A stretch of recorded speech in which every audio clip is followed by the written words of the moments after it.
Hello friends, welcome back to my channel. મારી channel પર તમારું સ્વાગત કરી રહી છું. આજે તમારી સાથે શેર કરવાની છું અગિયારસની પૂજાનો વિડીયો.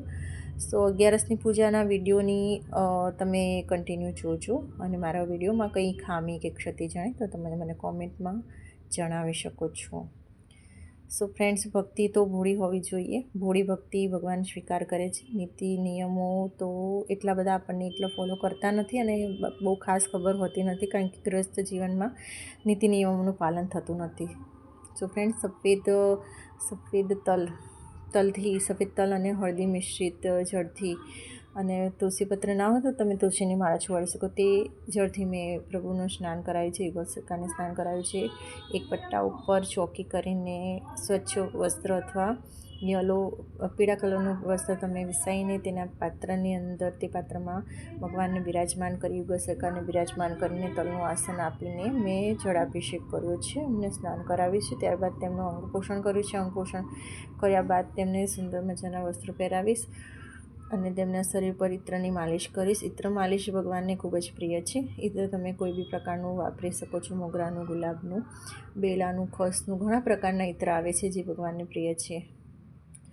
અને ગરમીના અને શરદીના ઋતુ પ્રમાણેના ઇત્ર તમે યુઝ કરી શકો છો. અલગ અલગ હોય છે, પણ એટલા બધા નિયમો ફોલો થતા નથી, કારણ કે ગૃહસ્થ જીવનમાં ઘણી બધી જવાબદારીઓ આપણા પર હોય છે, જેથી આપણે એટલા બધા નિયમોનું પાલન કરી શકતા નથી. તો ભોળી ભક્તિમાં જ હું માનું છું.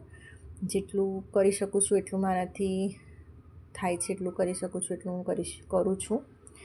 અને ભગવાનનો શણગાર કરી રહી છું. તેમના કેશ પહેરાવી દીધા છે અને એમને મુગટ ધારણ કરાવી દીધું છે. મોરપીંછ મુગટમાં ભગવાન સુંદર શોભી રહ્યા છે. ત્યારબાદ રાધારાણીને પણ હું સુંદર શણગાર કરીને એમને સજાવી દઈશ. તેમને પણ ઇત્ર માલિશ કરી દીધી હતી અને તેમના પણ કેશ પહેરાવીને તેમને પણ ચુનરી ઓઢાડી દીધી છે અને એમને તિલક, હલ્દી કુમકુમનો તિલક કરી દીધો છે.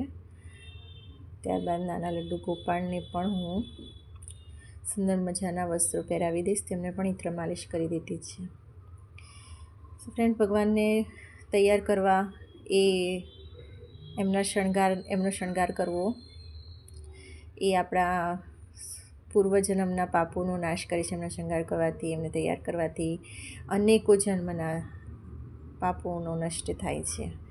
ત્યારબાદ ધૂપ દીપ પ્રગટાવીને એમને બતાવું છું, ધૂપ બતાવું છું અને ત્યારબાદ તેમની આરતી ઉતારીશ.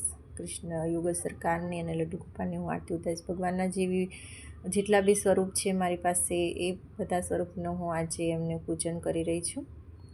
શાલિગ્રામ પણ તમે પૂજી શકો છો અગિયારસમાં. સો ફ્રેન્ડ, ત્યારબાદ આરતી બાદ ભોગ અર્પણ કરી રહી છું. તમને મારી પૂજાનો વિડીયો જલ અર્પણ કરી દીધું છે અને ભોગ અર્પણ કરી દીધું. તમને મારી પૂજાનો વિડીયો કેવો લાગ્યો મને કોમેન્ટ જણાવજો.